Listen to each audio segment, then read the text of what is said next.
Cerita diawali dengan memperlihatkan sebuah kemajuan pembangunan apartemen yang mulai berkembang sejak tahun 70-an. Hal itu adalah upaya pemerintah untuk menyesuaikan pertumbuhan yang semakin pesat, yang meski lebih mahal dari rumah, apartemen dinilai lebih banyak keuntungan seperti lokasi strategis, fasilitas lengkap, serta keamanan yang terjamin, sehingga tak heran jika mayoritas masyarakat lebih memilih apartemen daripada rumah biasa.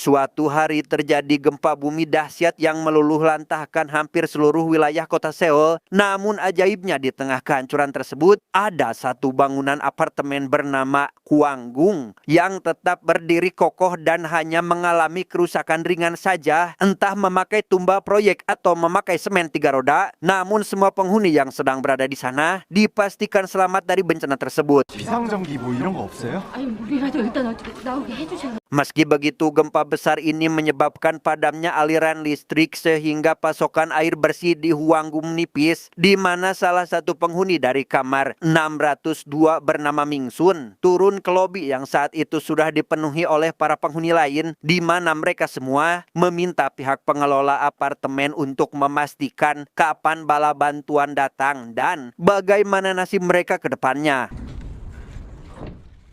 생수는 총 22병.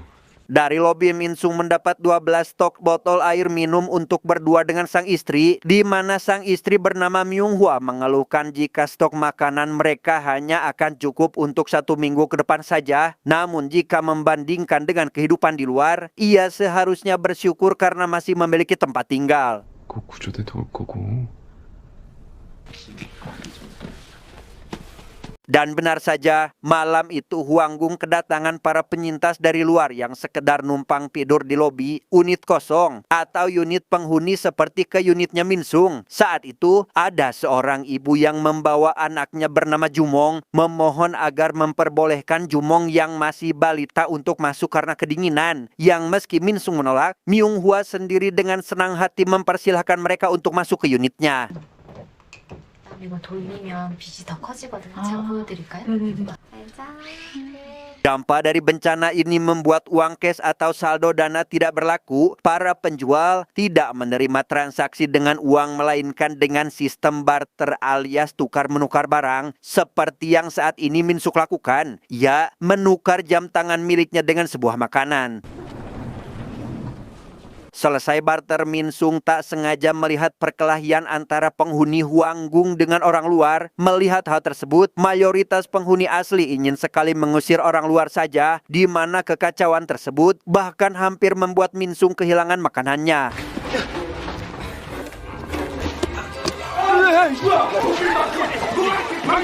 Sebenarnya Minsung merasa kurang nyaman dengan kehadiran orang asing di rumahnya, di mana ia dan sang istri terpaksa harus makan secara diam-diam bila sedang tak ingin berbagi. Namun meski begitu, berbagai hal tak terduga terus terjadi. Seperti saat ini, si ibu tiba-tiba membuka pintu kamar tanpa mengetuknya terlebih dahulu.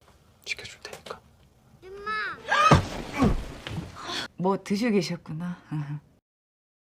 Atas kejadian itu, Minsung terus saja mengeluh tak nyaman kepada istrinya. Namun, belum sempat menjawabnya, Myung-hwa selaku perawat yang saat ini melihat salah satu penghuni terluka lekas memberikannya pertolongan pertama. Rupanya penghuni tersebut diserang oleh orang luar yang ingin merebut tempat tinggal mereka.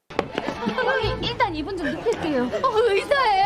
Tak berselang lama, muncul kepulan asap hitam dari dalam unit yang menandakan adanya sebuah kebakaran. Melihat hal tersebut, semua orang yang panik langsung menjauh karena takut api semakin membesar. Namun tanpa diduga, muncul seorang pria yang entah berasal dari unit mana melakukan aksi heroik dengan masuk ke dalam dan memadamkan apinya seorang diri.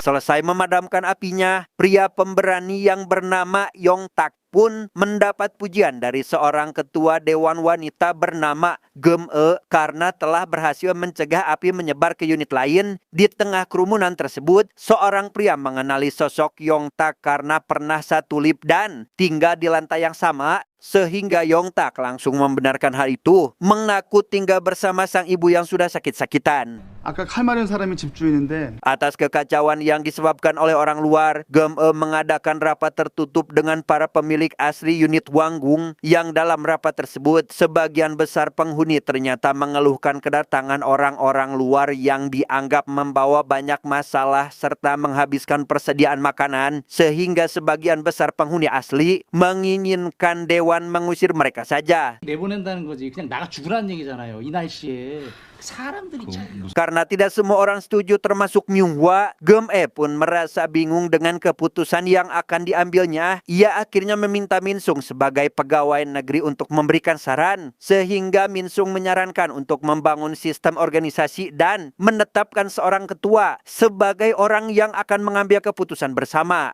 일단 대표가 있어야지. 주민 대표.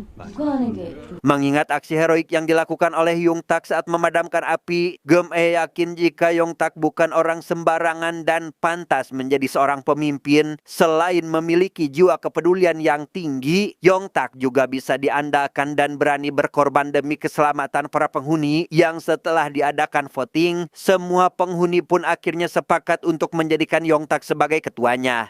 끝까지 다들 모두가 잘 살아남아서 네. Setelah pidato singkat, Yongtak mengadakan voting kedua untuk menentukan mengusir orang luar atau tidak. Ia langsung menyiapkan kepingan warna putih dan hitam untuk mengambil keputusan bersama. Warna putih berarti mengusir, sedangkan yang hitam sebaliknya, di mana saat semua orang telah memilih, kepingan putih ternyata lebih banyak. Yang itu berarti mereka harus mengusir semua pengungsi dari apartemen ini. 하얀색이 뭐였지? 내보낸. 어떻게 해야겠죠? Esok harinya Yongtak kembali mengadakan rapat bersama untuk membentuk sebuah tim keamanan karena ditakutkan terjadi bentrok saat pengusiran. Mereka sepakat akan menginformasikan pengusiran sehari sebelum pengusiran itu dilakukan dan jika para pengungsi masih bersikeras untuk tetap tinggal, maka tim keamanan diperbolehkan untuk bertindak tegas. 리셋된 거지 리셋. 안 그래요?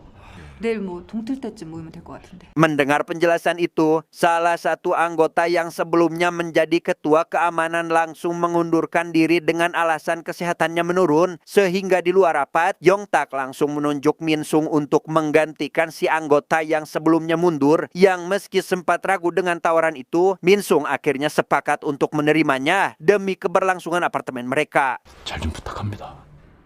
Singkat cerita, semua pengungsi termasuk Jumong dan ibunya diminta berkumpul di halaman depan gedung dengan iming-iming akan diberi tempat tinggal kosong. Setelah semuanya berkumpul, tim keamanan lekas bersiaga untuk menjaga dari belakang. Sampai akhirnya Yongtak mengumumkan tentang pengusiran itu hingga membuat semua pengungsi bahkan tidak terima. 당신들이 뭔데 나가라 말아요.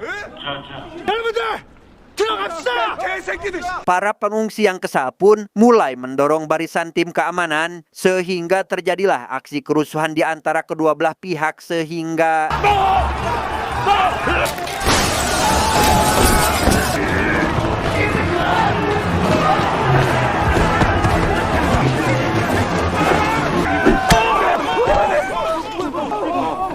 ya, Yongtak tiba-tiba mendapat pukulan keras hingga keningnya berdarah. Namun bukannya pingsan atau menyerah, ia justru tetap berdiri dan merebut tongkat tersebut lalu berteriak agar mereka semua pergi. Di mana hal tersebut disusul dengan para penghuni Hwanggung yang melemparkan barang-barang dari lantai atas. Sehingga para pengungsi yang ketakutan pun akhirnya mulai meninggalkan Hwanggung. Entah bagaimana nasib mereka di luar, kedinginan atau kematian, entahlah. Namun sebagian besar penghuni Hwanggung sama sekali tidak peduli dengan hal tersebut.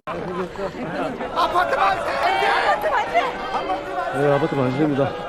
Setelah itu, Yongtak dan GME pun mengajak seluruh penghuni untuk mengatur ulang apartemen mulai dari membersihkan puing-puing bangunan, pemasangan gerbang, dan membuat peraturan baru untuk semua penghuni di mana mereka semua dilarang keluar masuk atau mengajak orang luar untuk masuk ke kawasan Hwanggung tanpa izin. 우리 함께 다 같이 잘 살아 봅시다.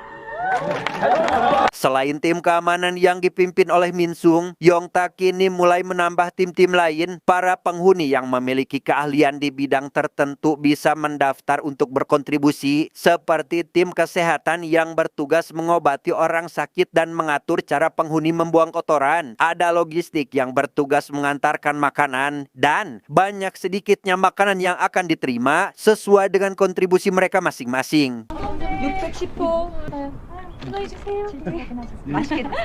Saat persediaan makanan di Hwanggung mulai menipis, Yongtak pun mengajak tim keamanan serta para pria dewasa untuk pertama kalinya keluar dari apartemen. Mereka akan mencari pasokan makanan dan barang-barang yang masih bisa digunakan. Hingga sebelum memulai perjalanan, Yongtak menyerukan sebuah yel-yel agar mereka lebih bersemangat.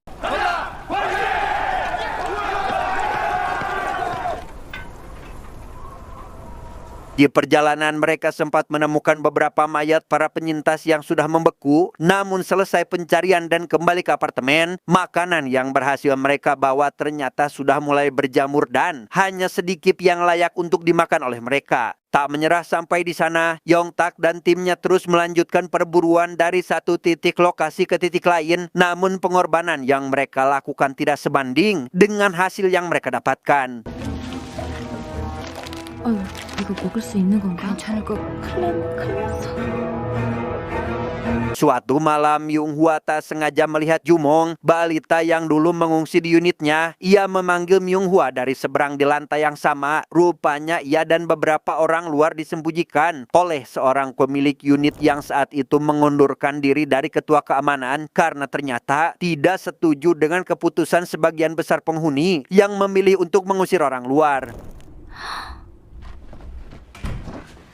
Untuk memastikan itu benar-benar Jumong, Myung Hwa langsung menghubunginya menggunakan walkie-talkie. Namun bukannya marah atau melaporkan mereka, Myung Hwa justru bermaksud ingin menanyakan di unit mana mereka tinggal supaya ia bisa menyelundupkan makanan ke tempatnya. Pada perburuan selanjutnya, Yongtak dan tim akhirnya berhasil menemukan sebuah toko kelontong yang terlihat banyak pasokan makanan. Namun karena toko tersebut terkunci, Min Suk memilih ke area belakang toko untuk mencari jalan yang lain. Yang ketika salah satu tim berhasil membuka dan mendorong pintunya, tiba-tiba... Ya, toko tersebut ternyata masih berpenghuni dan langsung menawan salah satu tim Yongtak dengan senapan. Yongtak akhirnya mengaku akan mundur dan mencari tempat lain asal si pemilik toko melepaskan anggotanya. Namun dari arah belakang, Min Sung terlihat hendak menyerang si pemilik toko dan...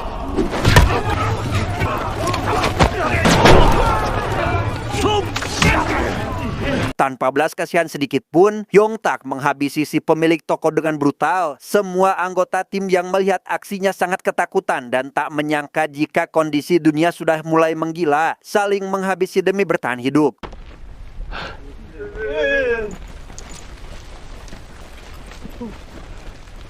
Setelah si pemilik toko tidak lagi melawan, Yongtak dan tim pun langsung menjarah toko tersebut. Namun Min Sung rupanya merasa bersalah saat melihat anak dan istri si pemilik toko yang sedang menangisi kepergiannya. Di kalangan para penyintas yang hidup di luar, rumor tentang Hwanggung mulai meluas dan dikenal sebagai satu-satunya apartemen yang masih bertahan. Mereka tidak menyangka ada satu wilayah yang masih memiliki kehidupan layak. Namun selain itu, tim perburuan Yongtak digosipkan sering menghabisi manusia dan membawa mayatnya untuk dijadikan santapan. Dari hasil penjarahan di toko kelontong tadi, para penghuni Hwanggung mengadakan pesta tahun baru yang sangat mewah. Mereka bersuka cita karena bisa memakan makanan enak, minum-minum, serta karaoke menggunakan mic dari bantuan genset. Berbanding terbalik dengan kehidupan di luar sana.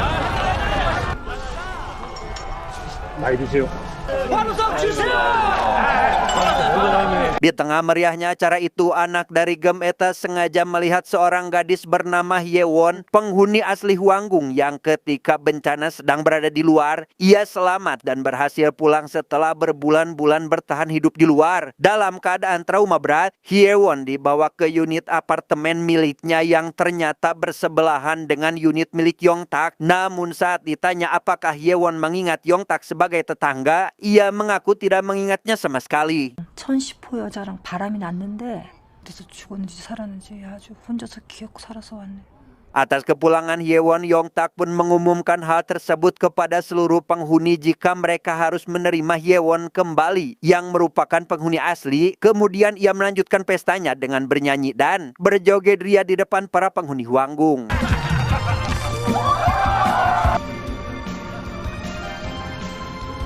Saat sedang bernyanyi itulah, Yongtak pun teringat masa lalunya yang ternyata ia memiliki identitas asli bernama Sebum, seorang sopir taksi yang sebelum gempa mendatangi Hwanggung untuk menagih uang miliknya atas penipuan pembelian rumah yang dilakukan oleh Yongtak atau pemilik unit apartemen yang sekarang ditempati oleh Sebum. 어떻게 들어왔어? 당신 주거 침입죄로 고소할 거야. Karena telah kehilangan uang ratusan juta, Sebum pun menjadi gelap mata hingga menghabisi Yongtak di depan ibunya sendiri. Selesai menghabisi Yongtak, Sebum mendapat kabar jika toko miliknya kedatangan debt collector. Hingga selang beberapa menit terjadi gempa yang meluluh lantahkan sebagian besar wilayah di Korea.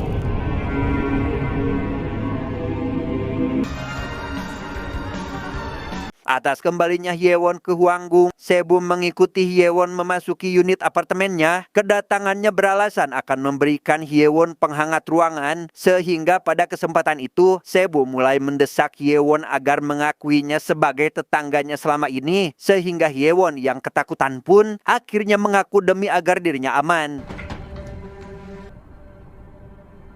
기억나 안 나? 나는 것 같아요. 아저씨 갈게. Atas kontribusi Minsung, keluarga Myunghwa selalu mendapat pasokan makanan yang cukup banyak dibanding dengan unit lain. Myunghwa pun selalu diam-diam menyelundupkan sebagian makanan untuk unit yang menampung Jumong dan ibunya. Namun tanpa ia sadari, aksi tersebut diketahui oleh Sebum yang tak sengaja melihatnya dari kejauhan.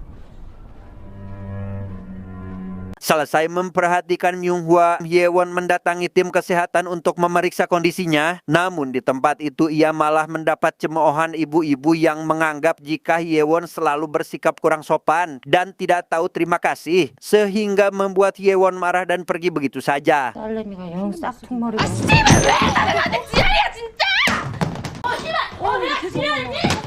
Saat Myunghwa berhasil menyusulnya, Hyewon meluapkan kekesalannya dengan sikap ibu-ibu tadi yang seolah menganggap Hyewon orang luar sedangkan pimpinan mereka juga orang luar. Mendengar hal itu, tentu saja membuat Myunghwa sangat terkejut. 그 아저씨 옆집 사람 아니에요. Tak sempat bertanya lebih jauh, Hyewon dan Myunghwa dikejutkan oleh penemuan mayat salah satu penghuni Hwanggung yang dihabisi oleh orang luar. Mengetahui kejadian tersebut, Sebum langsung memerintahkan seluruh penghuni untuk menambah anggota tim keamanan dan memperketat penjagaan di dekat gerbang. 이 시간 이후로 아파트 출입 철저히 단속하고. Malam harinya Sebum melakukan pemeriksaan di seluruh unit termasuk unit yang menyembunyikan Jumong dan ibunya yang meski sudah bersembunyi dengan aman mereka akhirnya dapat ditemukan dan ditangkap hingga membuat situasi di Hwanggung sangat kacau.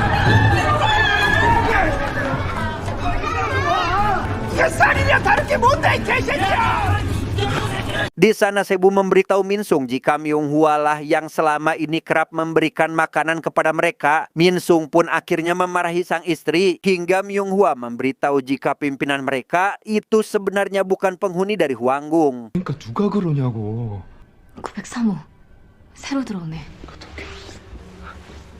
Tak percaya dengan cerita sang istri, Minsung mencari Sebum dan berlutut untuk meminta maaf atas tindakan istrinya. Melihat kesungguhannya tersebut, Sebum akhirnya memaafkan Minsung dengan syarat bekerja lebih keras demi keamanan di apartemen mereka.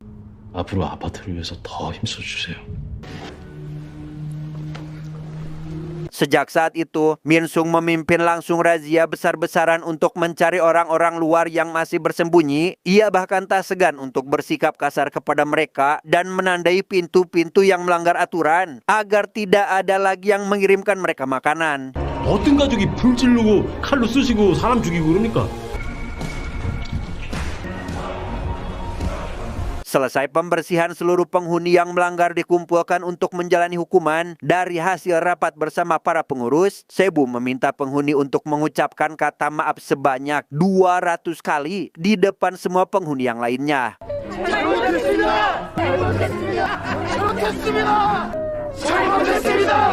Di tengah menjalankan hukuman, tiba-tiba ada salah satu penghuni yang hendak melompat dari atas gedung karena stres dengan kondisinya saat ini. Ia tak setuju dengan aturan Huanggung yang begitu egois dan tidak berperi kemanusiaan. Sampai akhirnya ia benar-benar menjatuhkan dirinya saat itu juga.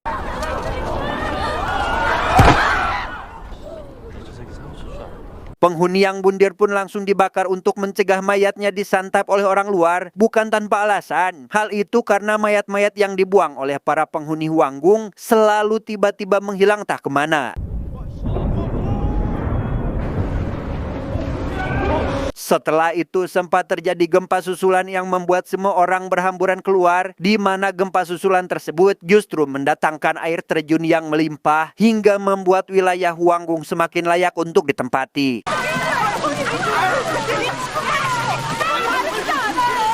Sementara para penghuni sedang berbahagia atas kemunculan air, Myunghwa masih tampak gelisah atas pengakuan Hyewon yang mengatakan jika pimpinan mereka adalah orang luar. Hye pun akhirnya memberitahu jika ia pernah menyerahkan paket milik Yongtak yang salah kirim. Kemudian menceritakan tentang Sebum yang pernah memasuki unitnya tanpa permisi dan mengancam harus mempercayainya sebagai tetangga, sehingga ia yakin pasti ada sesuatu yang sedang disembunyikan. 그럼 진짜 김영탁은 어디 있는 거지?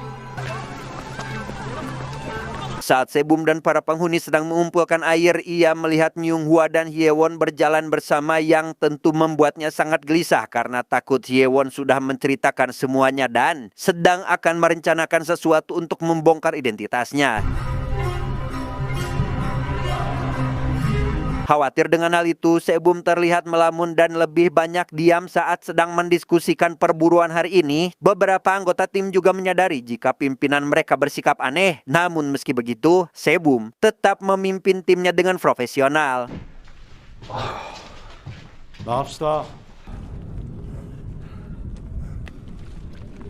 오늘따라 대표님 상대가 좀 너덜너덜하지 않아요? Untuk mencari tahu kebenarannya, Myunghwa dan Hyewon menyelinap masuk unit milik Yongtak. Di sana Myunghwa berusaha untuk berkomunikasi dengan ibunya yang sedang sakit namun tidak membuahkan hasil sama sekali. Yang ketika Myunghwa membuka sebuah kulkas mencurigakan dengan lapisan lakban, mereka pun akhirnya menemukan mayat Yongtak di dalam kulkas tersebut.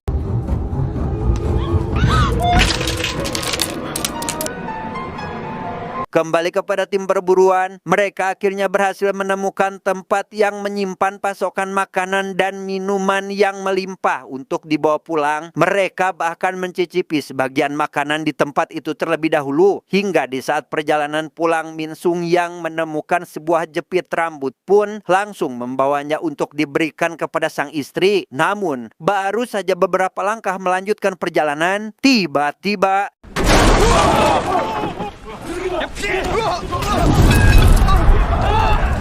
Ya, tempat tersebut rupanya ditempati oleh beberapa penyintas sehingga tim mereka menerima serangan berupa bahan peledak yang bahkan membuat anak dari Gem-e terkena apinya. Dengan susah payah, mereka akhirnya lolos dan tiba di Huanggung. Namun nyawa anak dari Gem-e tidak dapat diselamatkan.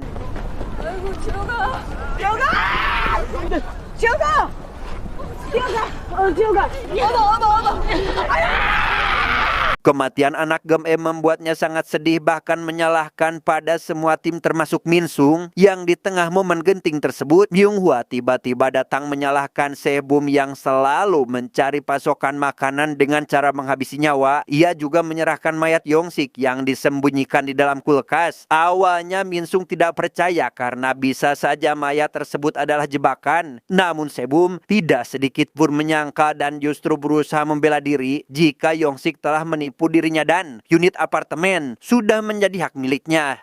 내가 여기 목숨을 바쳤어. 이 아파트에. Karena tak merasa bersalah, Min Sung dan semua penghuni langsung menyerang Sebum seolah lupa jika ia dipilih berdasarkan voting atau kesepakatan bersama. Mereka juga melupakan kesuksesan Huanggung di bawah kepemimpinan Sebum mentata ulang apartemen menjadi satu-satunya apartemen yang masih hidup bermasyarakat. Namun terlepas dari hal baiknya, tindakan Sebum yang menghabisi Yongsik tidak dapat dibenarkan.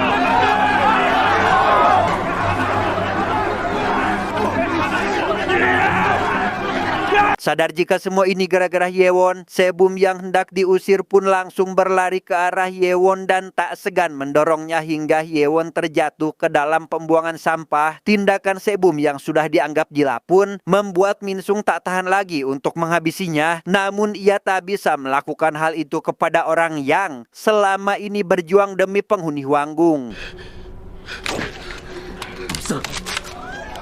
우리 집 뺏긴다고!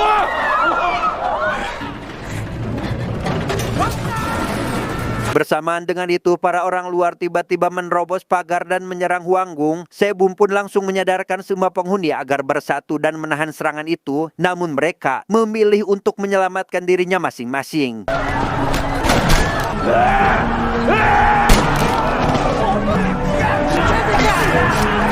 Minsung dan Myunghwa juga memilih menyelamatkan diri dengan memasuki unit apartemennya untuk bersembunyi. Namun tidak disangka, orang luar ternyata sudah sangat brutal bahkan memasuki unit apartemen milik Minsung dan menyerangnya untuk ditempati. Berhasil keluar dari sana, Minsung mengajak Myunghwa untuk keluar dari Hwanggung karena tempat ini sudah sangat kacau. Namun tidak dengan Sebum yang masih memilih mempertahankan wilayah ini, bahkan sempat melemparkan peledak hingga membuat terluka parah. Namun pada akhirnya Sebum harus maut di unit apartemennya.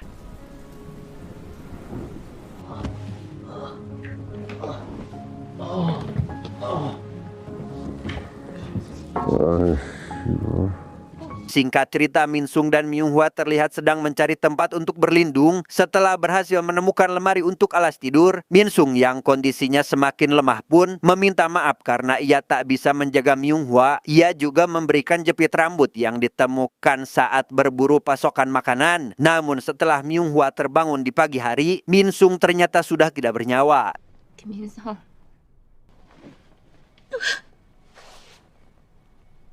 Tak lama, keberadaan Minsung dan Myunghwa ditemukan oleh salah satu penyintas yang kebetulan melewati tempat itu. Melihat Myunghwa seperti baru kehilangan suaminya, mereka pun mengajak Myunghwa untuk ikut saja bersamanya. 어디 갈 땐 있어요? 아니면 우리랑 같이 가든가. Myunghwa dibawa ke suatu tempat bekas bangunan roboh yang masih layak huni yang sudah ditempati oleh beberapa orang. Tidak seperti di Hwanggung, tempat ini justru bebas membawa orang-orang dari luar selama orang tersebut masih hidup. Myunghwa sangat disambut dengan baik, bahkan diberi nasi kepal untuk mengganjal perutnya. Yang ketika mengetahui jika Myunghwa berasal dari Hwanggung, mereka yang penasaran seperti apa tempat tersebut pun meminta Myunghwa untuk menceritakannya sedikit saja. Namun ia hanya bisa menjelaskan jika tempat itu hanyalah tempat biasa. 따뜻할 때 얼른 먹어요, 식기 전에.